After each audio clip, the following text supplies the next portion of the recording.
तो hello growing traders, welcome to this video जहां पे मैं आज आपके साथ बात करूंगा स्ट्रेंगल स्ट्रेटजी की। जो मैंने लास्ट वीक बताया था कि हम किस तरह से स्ट्रेंगल स्ट्रेटजी का यूज करके मार्केट में नेक्स्ट वीक में 6 to 7% का प्रॉफिट निकाल सकते without doing anything in week. बस हमें पोजीशन क्रिएट करना है और पूरे वीक में मैनेज करके चलना है, ठीक है। और यूजिंग कैपिटल भी 55,000 से 16,000 के बीच में था। तो एक वीक में हमारा इजीली 6% का प्रॉफिट इस तरह से हो सकता है। और किस तरह से मैनेज करके डे बाय डे चल सकते थे वो भी मैं बताऊंगा, और उसमें डे बाय डे पोजीशन में किस तरह से होल्ड करना चाहिए, सब चीज़ें आपके साथ में शेयर करूंगा। साथ ही साथ मार्केट एनालिसिस भी है कि मार्केट इस तरह से रिएक्ट करता है तो हमें इस तरह से पोजीशन मैनेज करनी चाहिए, ठीक है। तो चलो ज़्यादा टाइम ना बिगाड़ते हुए स्टार्ट करते हैं। तो ये स्क्रीन पे आने से पहले मैं आपको एक वीडियो दिखाना चाहता हूँ जो लास्ट वीक का एनालिसिस का था मेरा। तो फर्स्ट ये देख लीजिए, ये मैंने फ्राइडे मार्केट क्लोज होने के बाद सैटरडे या संडे को ये पूरा वीकली प्लान अपडेट किया था। अगर नहीं देखा है तो जाके देख लेना, उसके बाद ये वाला वीडियो देखना। इस वीडियो के एंड में मैं ये लिंक इसकी डाल दूंगा, ठीक है। तो इसमें मैंने बताया था कि स्ट्रेंगल स्ट्रेटजी हम मंडे को इस तरह से बना के ट्रेड एग्जीक्यूट करके पूरा वीक होल्ड करेंगे तो हमें इजीली 6 to 7% का प्रॉफिट यानी कि 4,000 का प्रॉफिट होगा। और किस तरह से होगा वो भी मैं दिखाऊंगा, बट पहले पे ये समझ लो कि हमने क्या शॉर्ट किया था। 40,500 का कॉल शॉर्ट किया था और 39,500 का पुट शॉर्ट किया था। दोनों का प्रीमियम कितना है? 145 पुट का प्रीमियम है, 110 110 कॉल का प्रीमियम है। तो ये दोनों चीजें हमने सेल की हुई है, तो उसके कारण हमें कितना प्रीमियम टोटल मिलेगा तो मैं इधर हिसाब लगा के आपको दिखा देता हूँ। 145 प्लस 110 तो 255 रुपये का प्रीमियम हमें पूरा मिलेगा अगर मार्केट साइडवेज हुआ। यानी कि जो मैंने स्टार्टिंग में बताया था वीकली प्लान में कि मार्केट 40,000 या 40,200 के आसपास ही मार्केट क्लोज होगा पूरे वीक में, ठीक है। तो उसी तरह से मार्केट साइडवेज हुआ, बुलिश भी हुआ, 700 के अब भी गया था, 700 के पास गया था जो हमारा एसएल था। बट हमें क्यों कट नहीं किया वो भी मैं आपको समझाऊंगा, ठीक है। बट पहले ये चीज समझ लो कि हमारे कितना प्रीमियम था। 255 का पूरा प्रीमियम मिलने वाला था, बट हमें पोजीशन हेज की। क्यों? क्योंकि मार्जिन बेनिफिट उठाना था सेकेंडरी। हमें अगर मार्केट हमारे फेवर में नहीं चलता तो ये वाली जो हेज की हुई पोजीशन हमें लॉस से बचाती, ठीक है। तो हमने वो हेज में क्या बाय किया? 39,000 का पुट बाय किया विच इज 59 रुपीज। तो ये हमारे प्रॉफिट में से लेस होगा क्योंकि ये भी जीरो होने वाला है, ठीक है।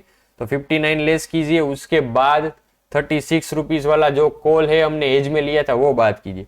तो पूरे वीक होल्ड करने पे हमें 160 का प्रीमियम मिलता, अगर आप देख पा रहे हैं तो, ठीक है। तो 160 रुपए का पूरा प्रीमियम मिलता multiplied by 25 which is a पर लॉट, ठीक है। तो वो 4,000 होता है, ठीक है। तो ये देख लिया कि ये प्लान था हमारा, ओके। तो हमें 160 का प्रीमियम ईट करना था पूरा, विच इज ये एज पोजीशन बात करने के बाद, ठीक है।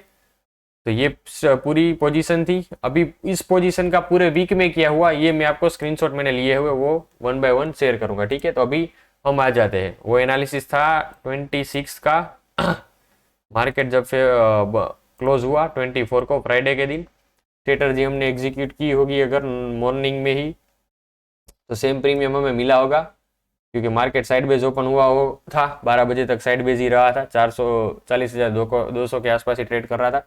तो ये फर्स्ट डे है मंडे मार्केट साइडवेज रहा तो क्या हुआ हम ये स्क्रीनशॉट में देख सकते हैं। मंडे के दिन इसका प्रीमियम जो हमने कॉल का शॉर्ट किया था 110 वाला डबल हो चुका है, बट हमें सामने हमें पुट वाला जो प्रीमियम है वो 40 हो चुका है, विच इज उसका 100 रुपये प्रीमियम हमें मिल चुका है, ठीक है। एज पोजीशन की बात हम बाद में करेंगे क्योंकि ये वाली 36 वाली चीज 20 की हो चुकी है और 59 वाली चीज 49 की हो चुकी है, ठीक है। तो एज वाली पोजीशन को अभी इग्नोर करो, मेन पोजीशन कौन सी है? सेल वाली हमारी, ठीक है। तो उसमें फोकस करते हैं क्योंकि ज्यादा लॉस देगा तो वही हमें देगा, उल्टा जो एज की हुई वो हमें बचाएगा, वो ज्यादा लॉस नहीं दे पाएगा, ठीक है। तो हमें एज पोजीशन में मैनेज नहीं करना होता, हमने जो चीज सेल की है उसे मैनेज करना होता है, ठीक है। तो उसमें हम देखें मंडे को ये कितने बजे का स्क्रीनशॉट यानी कि डे मार्केट क्लोज होने के बाद का है, रात 8 बजे का है, ठीक है। तो इसमें मैं दिखाता हूँ कि पूरे दिन मार्केट साइडवेज होने के बाद लास्ट में क्या हुआ वो देख लेते हैं। लास्ट में मार्केट बुलिश हुआ 300 के आसपास, यानी कि हमारी कॉल ये रही, ये वाली ब्लू लाइन ये डिलीट कर देता हूँ ताकि आपको सब क्लियर रहे। ये वाली जो दोनों ब्लू लाइन है वो हमारे पोजीशन सेल की वो हुए, और हमारा एसएल 200 पॉइंट दूर है इन दोनों से, ठीक है, 500 से 300। ओके, तो 200 पॉइंट दूर, तो एक लाइन में यहाँ ड्रॉ कर देता हूँ, उसका कलर चेंज कर लेते हैं ताकि क्लियर दिखे। और एक 700 जो कि मैंने इंट्राडे में टारगेट भी रखा था, वो हमारा एसएल है, ठीक है। तो चलो तो दोनों रेड लाइन रही है, वो हमारा एसएल है, ठीक है। अभी इसकी कोई रिक्वायरमेंट नहीं है, क्लोज कर देते। तो ये डे फर्स्ट में क्या हुआ, मार्केट लास्ट टाइम पे बुलिश हुआ, बंद होने के टाइम पे 3 बजे पे 360 पे बंद हुआ, तो उसके कारण क्या हुआ, हमारी जो कॉल होगी वो हमें लॉस दिखा रही होगी। कितना दिखा रही है, वो हमने सेल की थी 110 में, वो 194 के आसपास क्लोजिंग हुई, तो 110 माइनस 194, तो 84 रुपीज़ का लॉस दिखा रही है हमें। बट हमने 145 में जो पुट सेल की थी वो हमें 105 का प्रॉफिट दिखा रही है, यानी कि 184 लेस करेंगे फिर भी हम 21 रुपीज़ के प्रॉफिट में हो गए हमारी सेलिंग पोजीशन में, ठीक है। बट हम अगर आप बात करेंगे कि भैया हमें तो जो हेज पोजीशन ली वो हमें लॉस दिखा रही होगी, बट वो हमने एज अ मार्जिन बेनिफिट लेने के लिए किया है, ठीक है। वरना ये तो आयरन कॉन्डल ही सब लोग बोलेंगे कि ये तो आयरन कॉन्डल स्ट्रेटजी हो चुकी, नहीं, बट मैंने ये मार्जिन बेनिफिट उठाने के लिए लिया है, ठीक है, एज पोजीशन। या तो फिर मार्केट उल्टा होगा तब मेरे को प्रॉफिट हो देगा लॉस के सामने थोड़ा सा, यानी कि मेरा लॉस कम होगा, ठीक है। तो अभी यहाँ पे भी कितने रुपए कम हुए, एज पोजीशन में 10 रुपए कम हुए, और सामने वाले भी कितने की थी, 36 की थी, तो उसमें भी 15 रुपए कम हुए, ठीक है। तो ओवरऑल हमें 4 रुपए के लॉस में होगा, यानी कि आपका पीएनएल स्मॉल ट्रेड में होगा मंडे के दिन। 4 रुपए मल्टीप्लाइड 1 लोड करो तो 100 रुपीज के लॉस में होगा। तो सेकेंड डे जैसे ही हमारा प्रीमियम डीके हो जाएगा, सेकेंड डे मार्केट ओपन होता है 1:30 पे, ये स्क्रीनशॉट मैंने खींचा है वेडनेसडे को, 1 मार्च को। तो क्या हुआ, मार्केट बुलिश था, अगर आप देख सके तो मार्केट साइड बेस रहा, साइड बेस टू बुलिश, और लास्ट में बेरिश हो चुका है, ठीक है। तो 1 बजे के आसपास यहाँ पे मार्केट 300 के आसपास ही रन कर रहा था। तो क्या चल रहा था हमारी पोजीशन में, तो कॉल था वो 207 रुपए का हो चुका है, पुट सिर्फ 7 रुपए का हो चुका। तो पुट की पोजीशन हम उसी दिन कट कर ले तो भी चलेगा, ठीक है, क्योंकि उसमें प्रीमियम 0 हो चुका है। वो कट करेंगे तो हमें हमारा मार्जिन भी वापस मिल जाएगा, ठीक है। हमें क्या चीज करना पड़ेगा उसी दिन, अगर स्मार्ट ट्रेडर हो तो आप कॉल शॉर्ट किया, उसमें एक एवरेज करके एक लोट और सेल कर दो ताकि आपको थोड़ा और प्रीमियम मिले, क्योंकि आपने 110 पे बेचा था, अभी 207 पे बेचने को मिलेगा, तो आपकी एवरेज 150 या 145 के आसपास की हो जाएगी इजीली, ठीक है। बट आप कुछ नहीं करते हो, एज इट इज रहने देते हो, तो क्या सिचुएशन होगी, तो यानी कि आपका 145 का जो पुट है उसका पूरा प्रीमियम आपको मिल चुका है, 138 हो चुका है, ये 7 लेस करोगे तो ये वाले पुट बराबर 145 में हमने सेल किया था वो, ठीक है। उसके बाद हमारा कॉल कितना हमें लॉस दे रहा है, तो 110 में सेल किया था, तो उस 110 का ही हमें लॉस दे रहा है, क्योंकि 207 है तो 210 गिन के चलते हैं, ठीक है। तो अभी हम 28 रुपए के प्रॉफिट में रहेंगे वेडनेसडे को, ठीक है। तो उसमें से हम कितना निकालेंगे पुट साइड, ये जो एज पोजीशन है उसका हम निकाल देंगे 36 था शायद, तो 36 निकाल दे, 36 में से 30 निकाल देते, तो 2 रुपए के लॉस में हम रहेंगे। उसके बाद 59 वाला उसका भी 27 यानी कि 30 रुपए निकालेंगे, तो हम ओवरऑल 32 रुपीज के लॉस में हो गए। तो 800 रुपए का लॉस आपको दिख रहा होगा हेज पोजीशन के कारण, ठीक है। बट अगर आप स्मार्ट ट्रेडर रहते तो क्या करते, जो कि मैं पूरा वीक का ही आपको बता रहा हूँ, पूरा वीक में प्रॉफिट में ही रह गए। क्यों, क्योंकि ये टेक्निकल आपका ऐसे हिट नहीं हुआ है, ठीक है। ये वेडनेसडे के कारण ये मार्केट उसके नजीक थोड़ा सा आ गया, इसके लिए आपको ये चीज हुई, ठीक है, क्योंकि हमने बॉटम से सेल किया था यहाँ से, ठीक है। 3900 के आसपास, 39,900 के आसपास मार्केट था, तभी हमने सेल किया था, ठीक है। एग्जैक्ट हम 40,100 के आसपास सेल करते तो ये कुछ दिक्कत नहीं होता, ठीक है। बट फिर भी हम अच्छा सा प्रॉफिट कर पाते अगर स्मार्ट ट्रेडर रहते, तो ये एवरेज करके नहीं किया तो भी नेक्स्ट डे पे चलते हैं, यानी कि एक्सपायरी के दिन मंडे, सॉरी मेरे पास ट्यूसडे के दिन के कुछ डेटा नहीं है, वो स्क्रीनशॉट में खींच नहीं पाया, ठीक है। तो ये वाला दिन साइड बेस रह गया, तो उसमें भी प्रीमियम कट ऑफ हुआ था। तो अब बात कर लेते डायरेक्टली वेडनेसडे के। वेडनेसडे पे क्या हुआ, हमारा ये जो कॉल ऑप्शन था वो इन द मनी हो चुका था, ठीक है। इन द मनी होने के बाद हमारा एसएल तो 750 से 700 का था, ठीक है। तो पूरे दिन में हिट नहीं हुआ, उसके आसपास क्लोज हुआ, तो हम इसमें लॉस में क्यों 800 के लॉस में आए इजीली। तो हमारा लॉस होता तो भी कितना होता, अगर मॉर्निंग में नेक्स्ट डे मार्केट 800 850 जाता तो हमारा लॉस नेक्स्ट टू 1500 का होता, ठीक है। और सामने हमारी जो कॉल की एज पोजीशन है वो प्रॉफिट में थोड़ी सी आ चुकी होती, या वो थोड़ा लॉस कम हमें दिखाने लगती, ठीक है। उसके नेक्स्ट डे, क्योंकि मेरा तो पूरा वीकली एनालिसिस ही था इसलिए मैंने उसमें पोजीशन बना के रखी, तो प्रॉफिट ही है। अभी ये निकाल देता हूँ, ये आज का था, ठीक है। तो जैसे ही एक्सपायरी का दिन आया मार्केट कंट्रोल सेट फिर से रखा थे, चलो ये डिलीट कर देता हूँ। अभी आपको क्लियर है कि ये एक्सपायरी का डे है। सेकेंड मार्च मार्केट 700 के आसपास ओपन होते ही नीचे आ गया, 500 के लेवल को रिटेस्ट किया, बाद में ये 15 मिनट की फर्स्ट कैंडल में ट्रेड किया और उसके बाद साइड बेस होना चालू हो गया। मेरे को लगता था कि 40,500 या 40,400 के आसपास एक्सपायरी मिलती, बट लास्ट मूव में ये 100 पॉइंट का मूव आ गया, वरना 40,400 के आसपास ही एक्सपायरी मिलती, मीन्स के दोनों जीरो हो ही जाते, ठीक है। मेरे को लग ही रहा था कि 40,500 तक इस वीक में मार्केट क्लोज नहीं दे पाएगा, ठीक है, क्योंकि अभी 200 मूविंग एवरेज के आसपास ही वो ट्रेड करेगा और अभी हो ही यही रहा है। वो मार्केट एनालिसिस वीडियो में बनाऊंगा, उसमें बता दूंगा। अगर आपको अभी चर्चा करनी है तो कर ही लेते हैं। 1 डे टाइम फ्रेम में देखो कि ये 200 मूविंग एवरेज के पास से निकला, अभी सब हाइड कर देते हैं।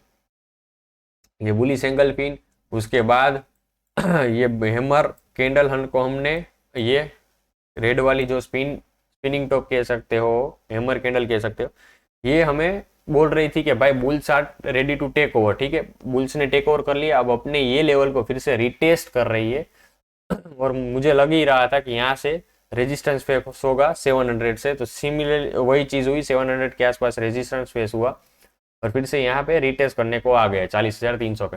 अभी ये सपोर्ट बन चुका है 40,200 और 300, इस सपोर्ट से मार्केट उठता है तो we are ready to again bullish, और फिर से कंसोलिडेशन में चला गया, फिर से 200 EMA को रिटेस्ट करने के लिए आ गया, ट्रिपल बॉटम बना के ऊपर जाने के लिए स्टार्ट कर देता तो वो भी हो सकता है, ठीक है। तो वो कल का दिन फ्राइडे खत्म होने के बाद हमें पता चल जाएगा कि ट्रेंड किस तरह करेगा। अभी इसकी बात करते हैं तो हम डिस्कस करने के लिए आए हैं, ठीक है। तो 700 के ऊपर कोई भी कैंडल ने क्लोज नहीं दी थी, 750 के ऊपर, ठीक है। ये हमारा जो स्ट्रेंगल पोजीशन था उसका 200 पॉइंट इन द मनी, और हमेशा वेट करना चाहिए। आपकी स्ट्राइक प्राइस का जो एसएल है, ऐसे सेलिंग टेक्निक्स अगर आप कर रहे हैं, कोई भी यूज कर रहा है ऑप्शन सेलिंग, तो उसमें आपने सेलिंग किया है तो इन द मनी 200 पॉइंट हो जाने के बाद भी आपकी कैंडल ताकत से क्लोज ना दे बुलिश होने के लिए या फिर बेरिश होने के लिए, तब तक एग्जिट ना करें अपनी पोजीशन सेलिंग में। और अगर आप हेज करना चाहते हो तो स्मार्ट ट्रेडर बनो, जो पोजीशन प्रॉफिट दे रही है उसका प्रॉफिट बुक करो और जो लॉस दे रही है उसमें ट्राई करो कि वो आपको कम लॉस दे, यानी कि उससे एवरेज कर लो। यस, सब ट्रेडर मना कर रहा है कि एवरेज नहीं करना चाहिए, बट मैं आपको सजेस्ट कर रहा हूँ कि एवरेज करना चाहिए। क्यों? क्योंकि सेलिंग में आपकी एवरेज बढ़ेगी तो हमेशा आपको प्रीमियम बेनिफिट मिलता ही रहेगा, उसमें दिक्कत नहीं, अनटिल अनलेस वो डायरेक्शनल ट्रेड हो चुका हो उससे पहले, ठीक है। तो ट्राई करना चाहिए। अभी ये किस तरह से मैनेज करते हैं वो भी इन फ्यूचर में आपको बताऊंगा कि सेलिंग में किस तरह से एवरेज करके हम मैनेज करते हैं अगर मार्केट हमारे डायरेक्शन में ना हो फिर भी, ठीक है। ओके, तो अभी मैं स्क्रीनशॉट एक्सपायरी के डे के आपके साथ शेयर करना स्टार्ट करता हूँ। ये 12 बजे, हाँ ये मॉर्निंग में सेकेंड हाफ में 12 बजे का है। तो अगर मैंने आपको बोला था कि जो एक्सपायरी के दिन 10 बजे का है, 82 के आसपास आ चुके, अगर आपने वो एज किया होता तो क्या बेनिफिट आपको होता? 150 के आसपास का एज नहीं, सॉरी एवरेज किया होता तो आपको क्या बेनिफिट होता? 150 के आसपास आप इजीली ब्रेक इवन हो जाते हो। उसके सेकेंड हाफ होते ही 122 हो चुका, 1 बजे से 2 बजे के आसपास उसका प्राइस 44 हो चुका, ठीक है। फिर से 130 का दिख रहा है और एग्जिट 3 बजे पे ये 0 हो चुका है। तो सभी प्राइस 0 हो चुके हैं, यानी कि हमें पूरा 155 टू 160 का प्रीमियम खाने को मिला, विच इज मैंने जो बोला था कि पूरा हमें 4,000 का प्रॉफिट होगा, वही चीज़ हुई। आप स्क्रीनशॉट बड़ा करके देख सकते हैं, सभी 0 हो चुके हैं, ठीक है। ये सिर्फ 5,000 रुपये इसमें प्राइस बचा और ये पूरा प्रीमियम हमें मिल चुका है सेलिंग का, ठीक है। ये लास्ट ट्रेडिंग प्राइस देख लो। तो इस तरह से मैनेज करके चल सकते हैं। आप सेलिंग कर रहे हो तो आपका एसएल हमेशा इस चार्ट पे रहेगा, नहीं कि ऑप्शन चार्ट पे। आप बाइंग ट्रेडर हो तो आपका एसएल रहेगा प्रीमियम चार्ट में और ट्रेडिंग चार्ट में भी, ठीक। मीन्स के ट्रेडिंग व्यू है, मेन निफ्टी बैंक निफ्टी का इंडेक्स है, उसमें आपका एसएल रहेगा, ठीक है। और सेलिंग कर रहे हो तो आपका एसएल प्योरली यही रहेगा। जैसे कि मैंने यहाँ पे 2 रेड लाइन ड्रॉ करके रखी है कि 200 पॉइंट्स का इधर एसएल, ठीक है, और 200 पॉइंट्स का इधर, ये ट्रिगल एसएल होते हैं, ठीक। आपको कोई भी साइन मिलता है, मीन्स के मैं अगर मैं यहाँ पे ट्रेड कर रहा होता तो सॉरी 30 मिनट्स टाइम फ्रेम में आपको दिखाता हूँ कि क्या हुआ था एक्चुअली। ये जो मैंने ट्रिगर एसेट रखा वहां पे 200 मूविंग एवरेज था 30 मिनट्स टाइम फ्रेम पे, तो ये मैंने लोट ऑफ टाइम देखा है कि 200 मूविंग एवरेज को 13 मिनट्स टाइम फ्रेम में अगर वो टच करता है ना, मार्केट निफ्टी हो या बैंक निफ्टी या स्टॉक हो, ठीक है, नीचे से बुलिश रैली यानी कि 15 मिनट टाइम फ्रेम में ये गोल्डन क्रॉसओवर हो चुका होता है, उसके बाद 13 मिनट टाइम फ्रेम में वो 200 मूविंग एवरेज को टच करने के लिए जाता है, तो वापस एक बार रिट्रेसमेंट करके वो 15 मूविंग एवरेज को टच करने के लिए आता है, वहां से फिर से उसे रिटेस्ट करके अपना ट्रेंड रीगेन करता है। बट यहाँ पे ऐसा नहीं हुआ, ये डाउन साइड ब्रेकआउट देके डाउन साइड को रिट्रेस करके इस लेवल को डाउन मूव दे दिया और ये फिल ट्रेड कर दिया है, तो मीन्स के वीक बनाई थी वो।